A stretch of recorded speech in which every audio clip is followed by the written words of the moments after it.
My jersey up too high in the rafters. I got a front team, new knife and a tractor. Still sipping that moonshine and a plastered. Hello, everyone. Welcome back to another episode of the Moonlighters Club. I am your host, Joel Edwards, and today I learned that email signatures matter, which is a big reason why we got this interview in the first place. But I'd like to introduce everyone to, you prefer John or Jonathan? John's fine. John, nice to meet you. Thanks for coming. Thanks for having me, Joel. Yeah, so Shanae, my wife, and I went to eat at a restaurant. And it was that Tyson's Corner technically or no? Vienna. We went to this restaurant in Vienna, and I remember looking for places to eat, and everything looked super chainy. Not John's restaurant. It was awesome. It was great. The food was amazing. I think I had, what was it called? Was it steelhead trout? I think I had, which was delicious. John, could you give everybody the name of your restaurant, where it's at, just some background information on that? Yeah, so the restaurant is called Clarity. Which sort of applies to this interview, but most restaurants are not named something so philosophical, but clarity is what we're all looking for in life, and I think I'm on the way to having it. Hopefully we all are. It's in Vienna, Virginia, which is just outside Tyson's Corner, about 6-7 miles from DC, so consider it that I'm playing in the sandbox with the DC restaurants. It's a gastronomic restaurant, tasting menus, and also a regular cart menu where I get products from local, national, international, around the corner, around the country, around the world, and play around with them. And we do pretty well. I've been in the area, Northern Virginia, for 21 years. Nice. I've been the chef of the chef of one restaurant, and been the chef owner of now two. Never at the same time. Okay. One at a time. Which is another reason I'm here, which we'll talk about later. Yeah. So let's, I feel like cooking, every person I've ever met in my entire life, I like to grill, and people are like, oh man, you grill so well, you should have like a restaurant. I'm like, no, like I can cook. I don't think everyone, literally, just because you can bake doesn't mean you should own a bakery. It's the whole thing. Everyone makes it seem like it's so easy to start a food venture if you're good at cooking. And I'm like, I don't know anything about getting materials. I think if it's a nice thing to say, that it's a knee-jerk reaction to tell a friend, when they do something well, that you should open a business doing it. Yep. It's not just cooking. It's like other stuff, or you should, but cooking a lot of times when, oh my God, you make the best cookies, you should open a cookie shop. I think it's actually a compliment. It's like an official compliment that you're good enough that, you could start a business doing it. I think that's one reason why people say it, but that's, you don't want to do that.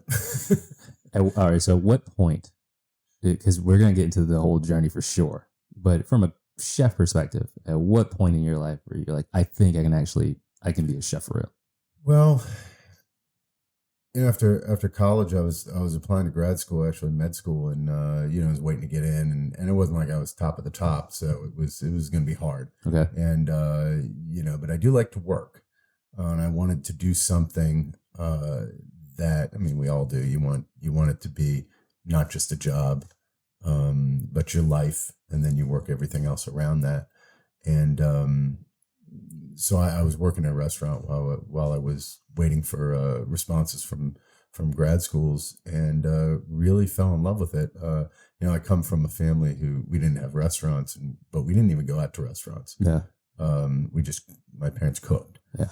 So I was around that. For some reason, I like all different types of food, and I do like connecting with people.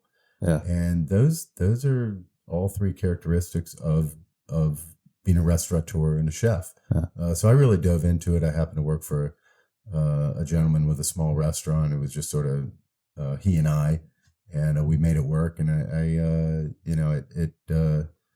it spoke to me, okay, I guess you could say. And that's when I got into it. You said you were waiting to go to med school? Yeah. So then I ended up treating cooking as if you were going to graduate school. Like if you were a doctor, you couldn't get a job for like 12 years, right? You have to go through school for, X amount of years before you, get the certificates, right? So I decided to treat cooking the same way. So I'm going to work for people. I'm not going to take a chef job. which means you run the kitchen, versus a cook job, which means someone runs it over you. I'm not going to do that for like 10 years, right? So I'm going to train for 10 and then see where I'm at and then go ahead, because it's very tempting, because, you know, the work is hard and you may want to be the boss sooner than you're ready. Yeah.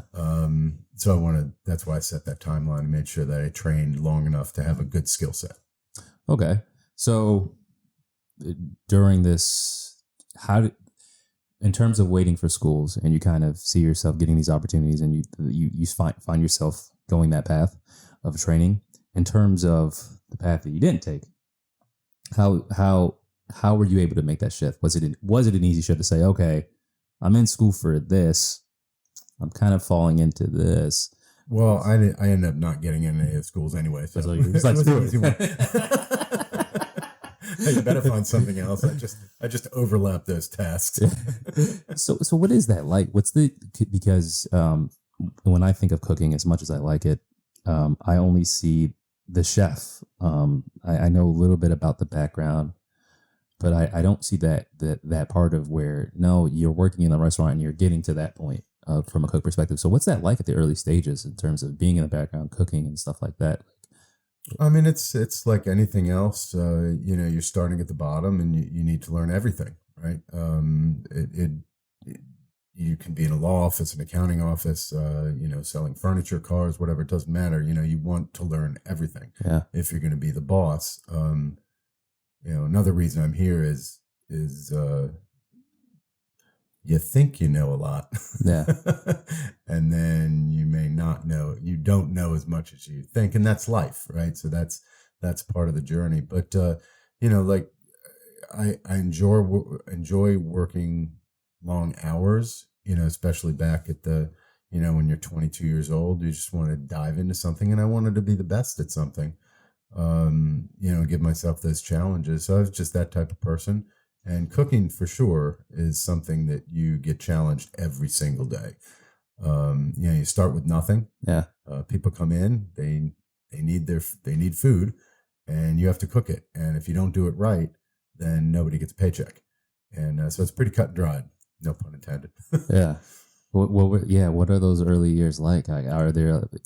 I can only imagine. Like, I failed at different things, but like food scares me, because if it's just slightly dry, I'm like, I can't even imagine having to face somebody after doing something like that, you know? It's like, not fun.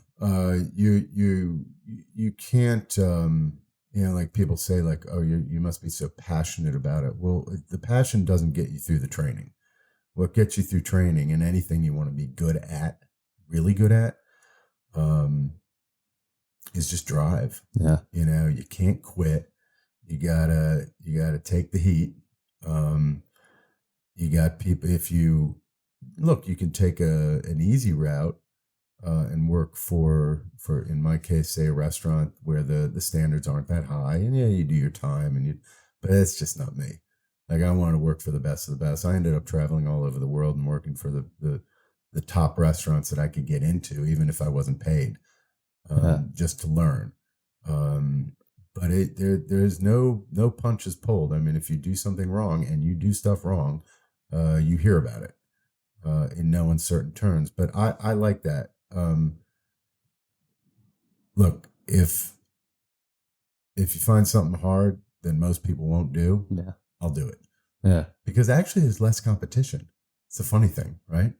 Yeah. Right? Try to climb the highest mountain, right? There's not that many people that actually will push through and do it. And in cooking, it's not that you have to be there. You know, every generation in any business, there are a few geniuses, right? You know, that actually dream up something. They start new things, but you know, the other successful people, the other 99% of successful people in any business are just extremely hard workers. Right? You just press on and keep building your skill set. And that's something I can do every time, you know, in my 10 years of the training part. And that's not in school. That's just working in jobs, right? I consider that training if it's someone else's money. And, you know, every time someone would offer me a chef job, right? After say 3 years, 4 years, because, they're opening something and they want something, and they contact you, I would always say no, and I would tell myself, I need another year, and I actually took it like year by year. Okay. So every year I said, okay, I'm ready. I'd say, okay, one more year, Yeah. and it got to about 10 years before I took my first job where I was in charge, because when you're in charge, everyone looks at you and says, what do I do? And if you don't know what to tell them, you're in big trouble. See, that's what scares me is like when I was prior to the podcast, I was trying to build an app, and you're waiting for the opportunity to quote unquote run things. And now that I'm older, I just realize how scary it is to have people looking at you, for something like that. And I think that's good and interesting how you did wait, because I feel like more people that I know or talk to are like, screw it, I'll take the opportunity now, or I want to be in charge. And then if you don't have the experience, it could be a rude awakening. Once you get off the tracks, you can't get back on, right? Because resume is a real thing, right? Yeah. So if you start having a choppy resume, it's very hard to secure that job, right? And then we all fail, right? But there is a training time that you need to set according to that job you're doing, and try to make your own evaluation on how far you have to go before you're confident of your skills. Wow. So that really does follow you. That wow. Yeah. And especially in cooking, I mean, you really get called out real fast. I mean, you can't fake it. Someone says your boss says cook something, and you said you could do it and you can't do it. That's it. You're out. So when you were going through this training, it's like sports. Yeah. Right. Yeah. You do it or you don't. That's it. So when you were doing you were traveling while you were in the training phase for this? Yeah, I would go to France for a couple of years. New York for 6 years. I was in DC for 4 years, and then when I was in New York, I was able to travel with some chefs and go around the world and do some little stints. And every single thing you do, every single day, you're building your skill set. Yeah. Right. What was that like going to France? It seems so cool. I did not know French. I had to, but of course I was in the kitchen 17 hours a day, so it really didn't matter.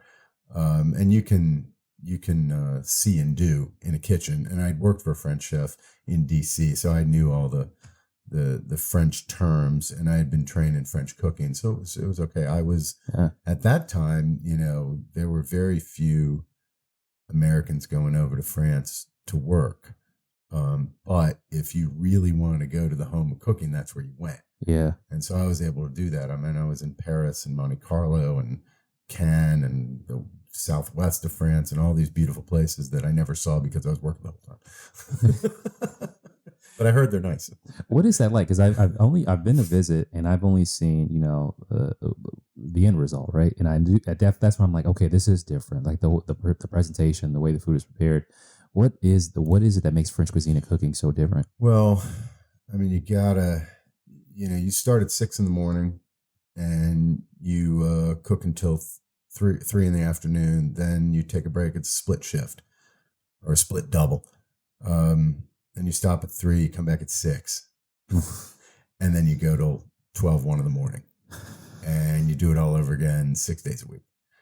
And so the first thing you have to do is almost treat yourself like you become a machine. Yeah. There's no socialization. There's just work, and that work is you and your colleagues, right? Yeah. Who are all young and French, and there's a boss, and they're watching you every second, and you're just working. So everyone has a piece of the puzzle to create, right, with direction, and you put all those pieces together, and it comes out, with as beautiful food. And if one person messes it up, it's like football, right? Someone misses a block, the whole play is done. So it is a lot of pressure. It really is. And back when I was training, this was in the 90s,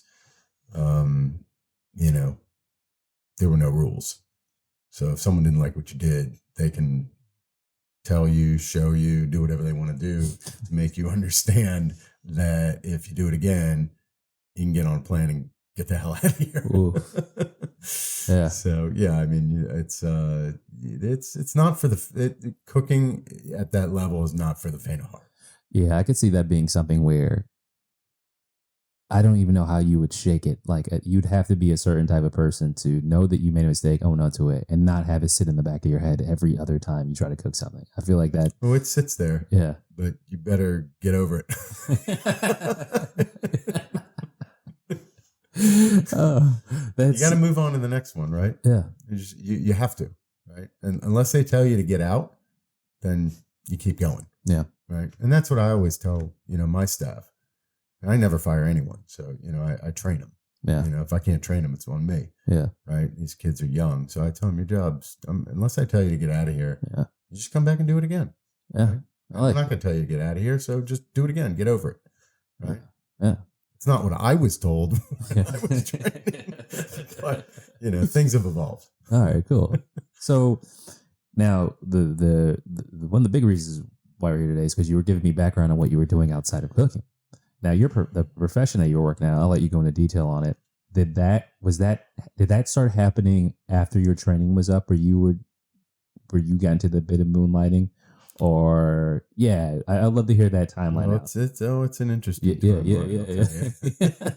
So a little bit different than maybe some of your other guests. Yeah.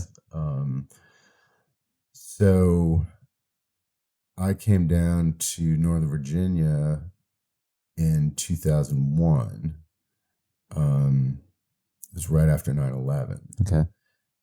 To open a restaurant for a gentleman that owned a building and was opening a restaurant. So I did that, and we did very well, even though after 9/11 somehow we were able to achieve.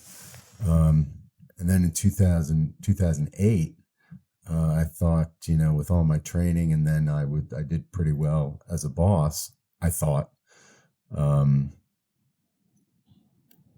guess I thought I was the man at that point. And I said, well, now it's time for me. We all think our resumes just go straight up, up, up, up, up. Our careers, there's never a downtime. And at that, and beside 9/11 was the first time, our bubbles of that generation had been burst, right? And for some reason, the restaurant that I started overcame that situation, and we did well, right? So at 2008, I was still on the upswing, and I said, okay, now I'm going to own my own restaurant. And I took a group of people, and we invested a lot of money into Tyson's Corner, okay, and built a restaurant that really looked like Midtown Manhattan, where I had been training, right? So it's like you have not only rose-colored glasses plus blinders plus, on at the same time, plus your own ego, which you don't think you have, or at least you don't apply it in a way that could jeopardize you, but you don't know everything that you're thinking and doing. The perspective of it, at least, right? So I built a restaurant. It was a large restaurant, beautiful, and we were doing well. And then the recession came, and then we weren't doing well. And in 2010, after this big blizzard of 2010, that really put the cap on it. And then we had to close it in the middle of 2010. So at that point, you have lost a restaurant. You have lost about 70 staff members. You have creditors all over you. There's a huge amount of money involved in that, and now you look in the mirror and you're that guy, right? Yeah, you're that guy, and that's hard. Yeah. Right? So, among other things, I said to myself, and there was a recovery period of that, because that was an incredibly hard hit. I said, I want to develop a better set of skills. I didn't listen to people that told me that wasn't the right thing to do in 2008, not because they thought a recession was coming. It simply wasn't the right thing to do. Too big, bad location. So many things that people told me that came true. I listened, but I didn't hear them. Mm-hmm. Right. So I had the blinders and earplugs and rose-colored glasses and everything. Yeah. And look, we all think we're normal, good thinking, well-intentioned people. Yeah. But with the best intentions, you can go down a pretty bad road. Yeah. And that's what I did.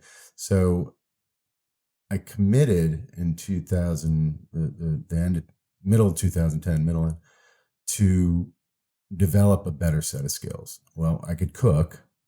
I could certainly communicate with people on a transactional and social level, right? I thought I knew people. I didn't know people. I just knew how to communicate within the restaurant. Okay. Right. Yeah. Which not communicating in business. Right. So I said, I need a holistic set of skills. Right. Mm-hmm. Because I'm missing a lot. And you could have gone to business school, tried, but I said, you know what? I need to work. I need to work at a job that teaches me those skills or teaches me a different set of skills. And I can apply those skills back to the restaurant business when at some point in the future when I'm ready. Okay. So that's how I got into being a marketing strategist through a connection at Booz Allen Hamilton, this is totally non-culinary job. Yeah. Right. I used the connection, got in. And of course, once you're in, you gotta thrive yourself. Yep. or you're out. And I got on a marketing team. Even though I didn't have a marketing background, but certainly I'm a fast learner and a hard worker. Mm-hmm. So they took me on just to test it out, and I ended up thriving there. So that was 2010 through 2015. Okay. Right.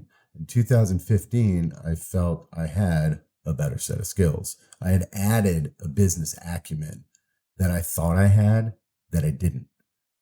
But by 2015, I was pretty confident I had a better set of skills.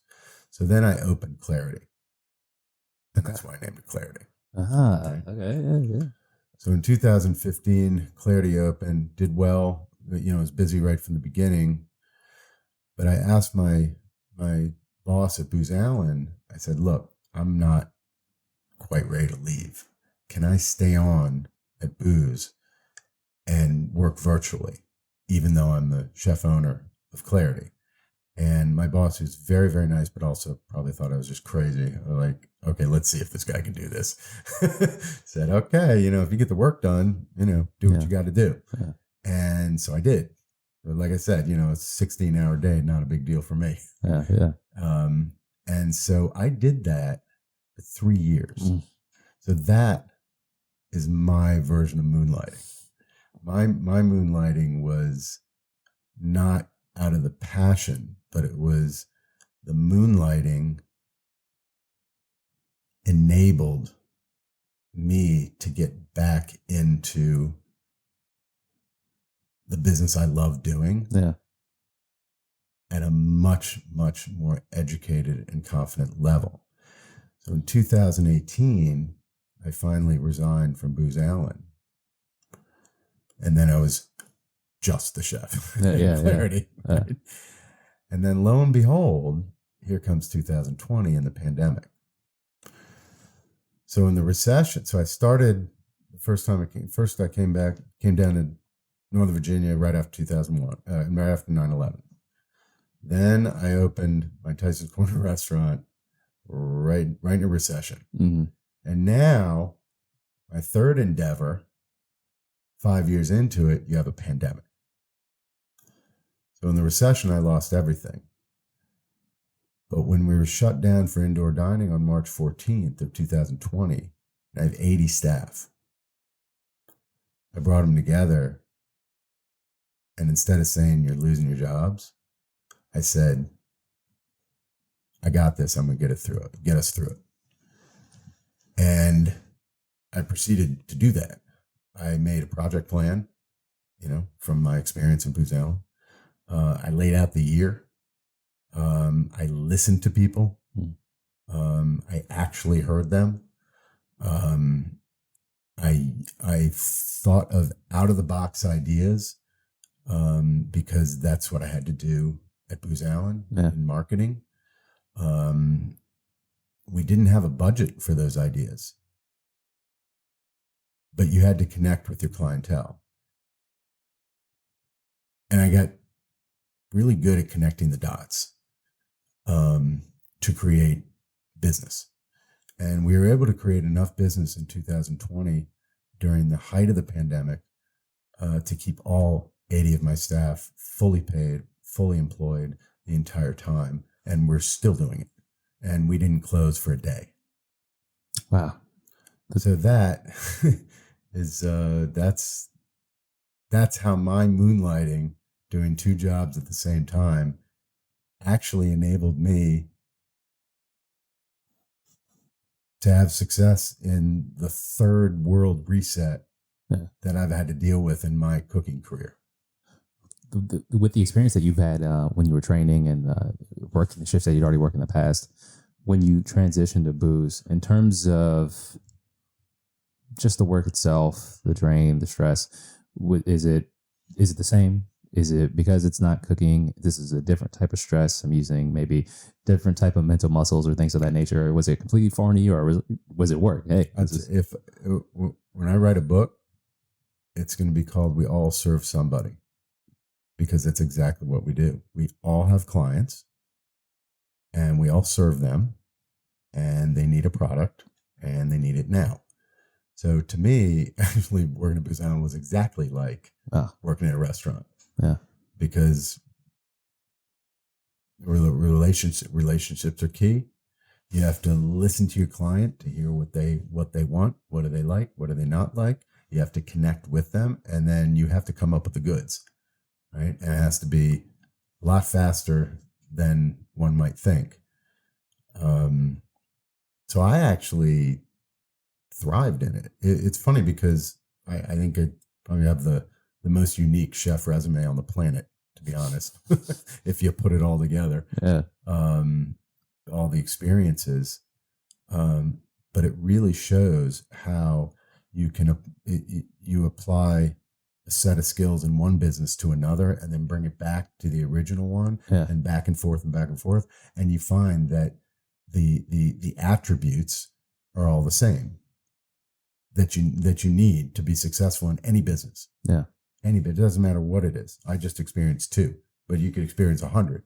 The people in charge will be looking for the same exact characteristics from any employee. Now, minus maybe you have to know, this specific skill or that specific skill. I was in a situation where I could learn those skills, right? But beyond a certain certificate that you need, right, or be able to code or this and that, which will take a longer time to learn, all the general attributes are exactly the same. Yeah. When you at the first restaurant, did you know that you were going to do when you went to acquire the new set of skills? Were you always thinking, I know I'll be back to create another restaurant? Did at any point you say, maybe, it's not this for me? That crosses your mind. Yeah. Right.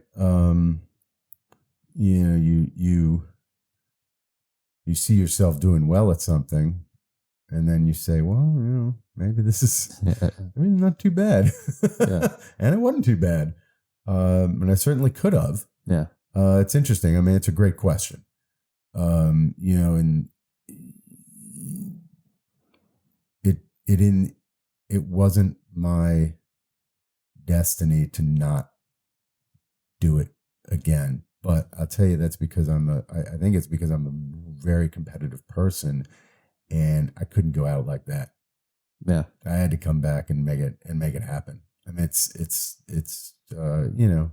and that was sort of against the advice of some people close to me. But I said, I think I just said to myself, like, I'm not, I'm not going out on a loss like that. Yeah. I've got to come back. If I don't utilize this and come back and be successful in my original business, I feel like I've really not done what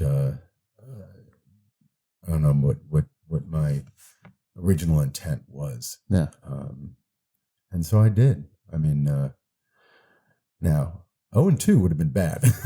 so you better make it happen if you're going to do it. But if you're competitive, you gotta walk the plank. Yeah. Right? But I walked the plank with a much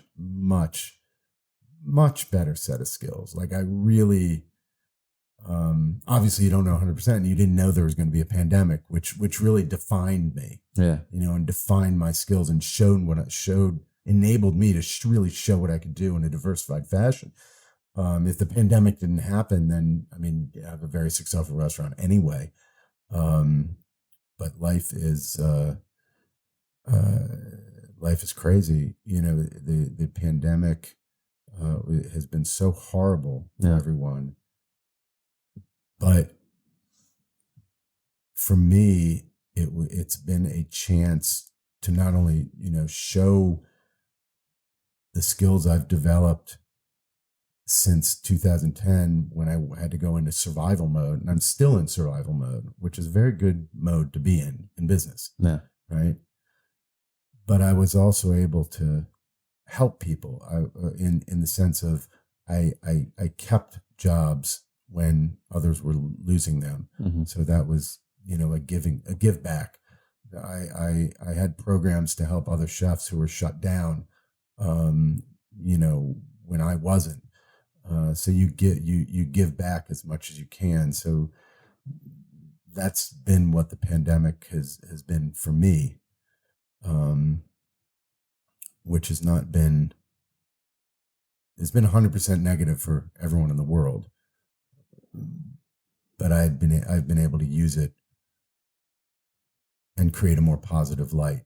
For people, the community that supported us, that came, like yourself, that came to eat and drink, during these last 18 months, we provided a positive and mentally, emotionally safe environment for people to look forward to. Yeah. They really did. Like, it was probably one of the only positive things happening in Northern Virginia at the time. Yeah.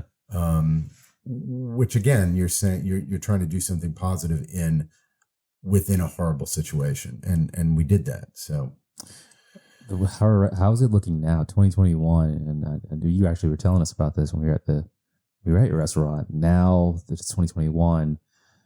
How are restaurants looking? Is it starting to come back? Are we going to see more loss? Like, I'm curious because I only know what's around me. Yeah. I just don't know what the restaurant scene looks like. Yeah, I think the first relationship that had to be connected and was so important in enabling restaurants to stay around or not was the relationship with the landlord. Mm-hmm. Right, depending on what situation that building is in, who owns it, because you're in a physical footprint. Yeah, that'll make or break you. The PPP, the Payment Protection Program rounds were helpful, but again, that was only a total of 5 months of payroll. It had nothing else to do with any other hard costs, food costs, drink, or operational costs. So every restaurant was. To say they were way down in income is an understatement. Yeah. Right. But I think a lot of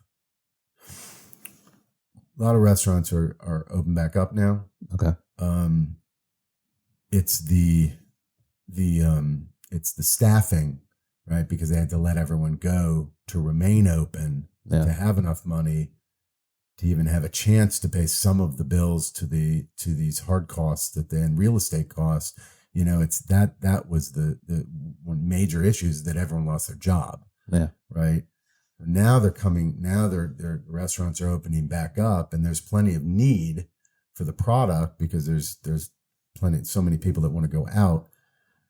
But I think when the original staff of all these restaurants around the world saw again how volatile the restaurant industry is, and how it's the first one that as soon as the needle moves there's a blip in the economy or the world, Mm-hmm. whether it be environmental, socially, or economically, restaurants are first to go.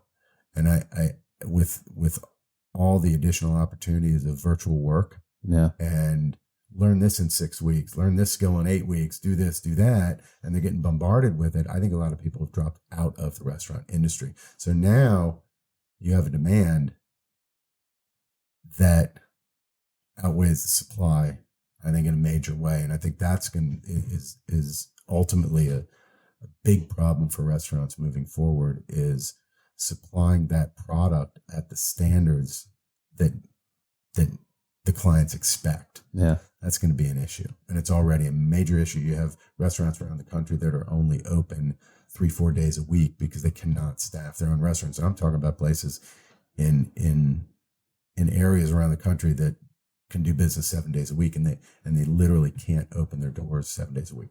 Wow. So that's to say business is coming back as a blanket statement is, you have to dive deeper into it. There are a lot of issues behind it. I'm fortunate because I was able to retain my entire staff the whole time. But so many others aren't in that position. Do you see it? Based on what you've seen in the industry before, do you see it flipping back? Do you see?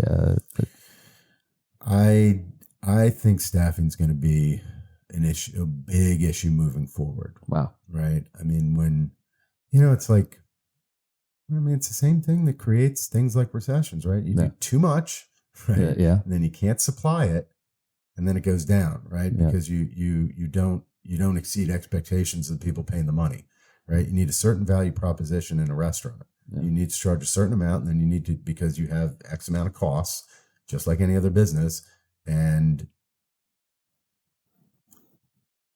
you have to provide the value to that product that shows in the price. If you can't do that because you don't have enough staff to provide it, then it's not going to be of value to the clients anymore. Then they're not going to come.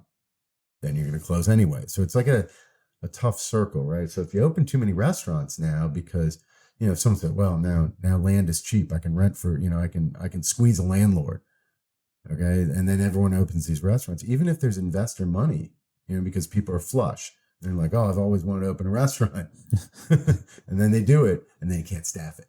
Right. So you gotta now is the time when there's going to be, you wish you could say, okay, everybody back in the car, let's go. Yeah. Let's drive on. Right. But it's not like that. Right. In this particular industry. And it's not the only industry. I mean, you hear about other industries. Anytime there are other opportunities pulling at your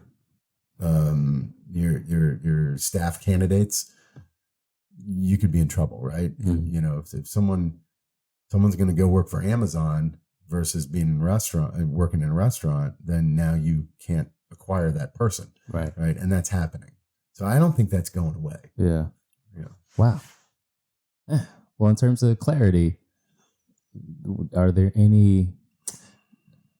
No, actually, I won't even say just in terms of clarity. But in terms of your career, everything you've done and trajectory, is there any other things, milestones, or initiatives that you look at? Like, I want to try this on. It could be cooking, business related.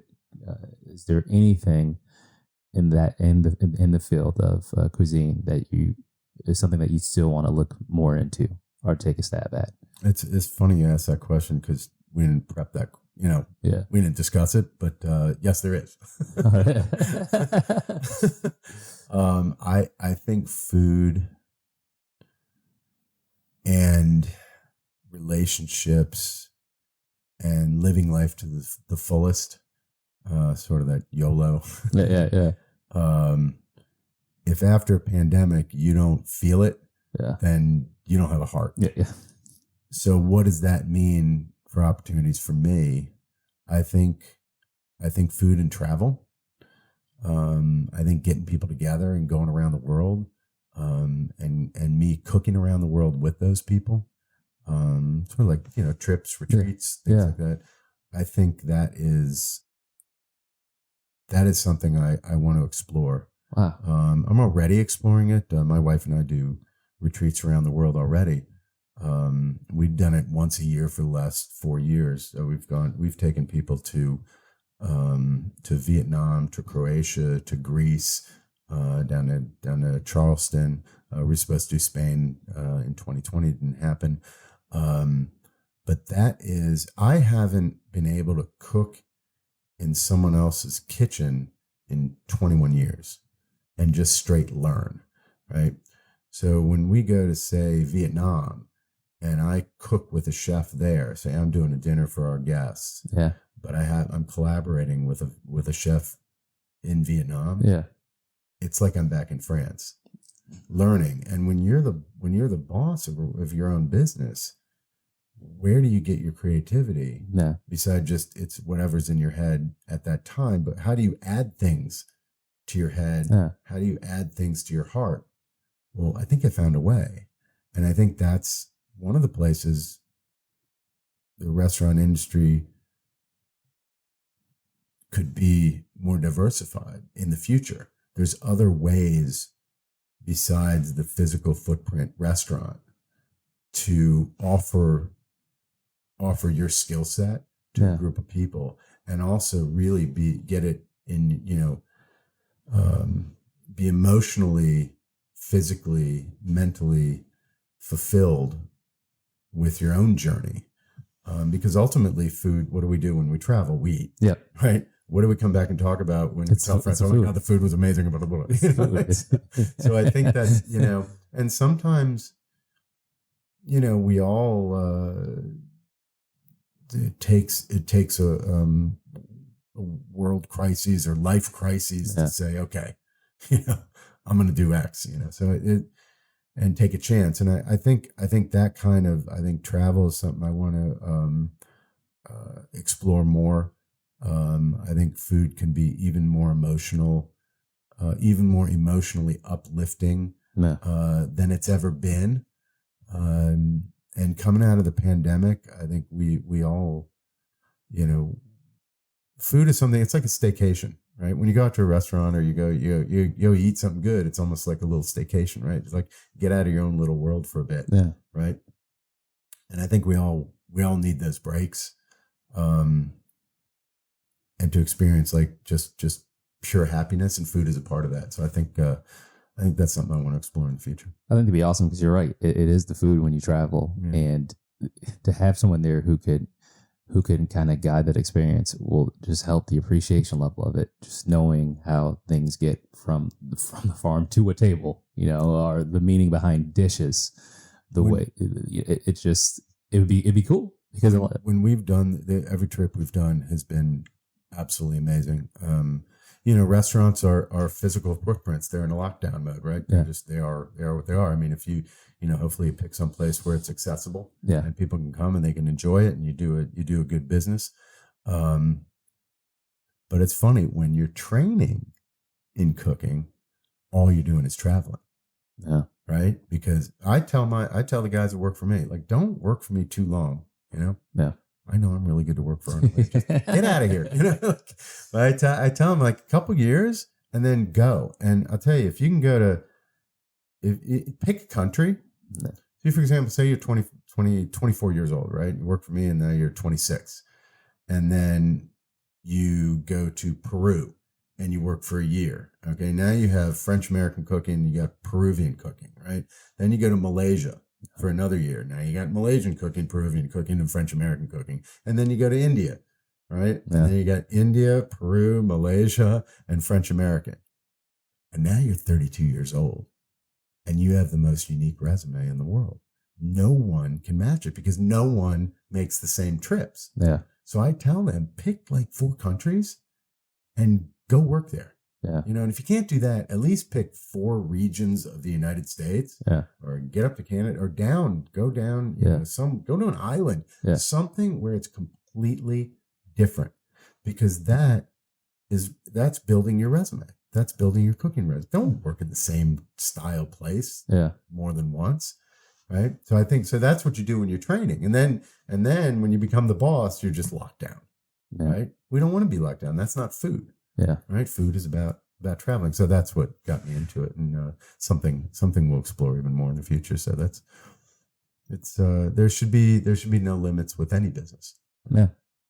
But John, this was great. This is so awesome. I like, especially when I started this podcast, it had somewhat of a rebellious spirit. It was about us trying not to work. So we would, I gotta get out the 9 to 5. I can't do this anymore. And then it's done nothing but help. Like it frustrates me how helpful it has been, to see how meetings are run, how initiatives are hit, how pipelines work, anything. And you're like, I can apply this. Once you figure out what you're going to apply it to, that's what you're supposed to do. And seeing how you've, gone from Boost and everything you've been through with these early restaurants and how you've used that to thrive, I think that's what we should all be doing. It's not always get rich quick. It's, there's sometimes there's bumps. Use them as learning experiences. There's bumps, all right. Yeah. And, you gotta. It's like when a young staff member of mine comes in, I'm like, so how you doing today? And oh man, I'm ready to rock. This is going to be a great day. I'm like, oh, you're in deep trouble, because that's not how you come into a day. What you say is, be a lot of crazy stuff that goes on today, right? It's not going to be plan A. It's going to be plan B, C, D, E, F, G, right? But I'm going to handle it. Yeah. That's the attitude to have, right? And that's business maturity, life maturity, because I don't know, what's the bumps times a million, mountains, but the thing is, that's why I said in the beginning, you can't quit. If you quit, you cannot use your experiences, right? Right. You can bring Jordan, Kobe Bryant. Athletes are easy to talk about because you can see their paths, right? And they all failed before they're champions. And then when they're champions, no one talks about the failures, right? Exactly. But they have them in their head and their heart, and that's how they ultimately succeeded. So we all have to do that same thing. Nice. Well, thank you so much for that. Thank you for the words of wisdom. Everyone go to Clarity. It was awesome. It was so good. Let's do it. It was so good. Thanks, Joel. Appreciate it. Yeah, and I still have to join that whiskey list. I need to get on that. That was Oh, that's a non-negotiable. But definitely, everyone who's listening, when you get a chance, Virginia area, Vienna, right? Yeah, Vienna, Virginia. Clarity was an awesome restaurant. John, this is super cool. For those of you listening, Moonlighters Club, tell your friends. We're everywhere. Pretty much majority, if not all, podcast networks. But yeah, thank you all for listening. I hope you're able to take something useful today. Don't mind the bumps. Just say you're going to handle it. I like that. Just say you're going to handle it. Again, from John, Joel, everyone, thank you for your time and have a good day.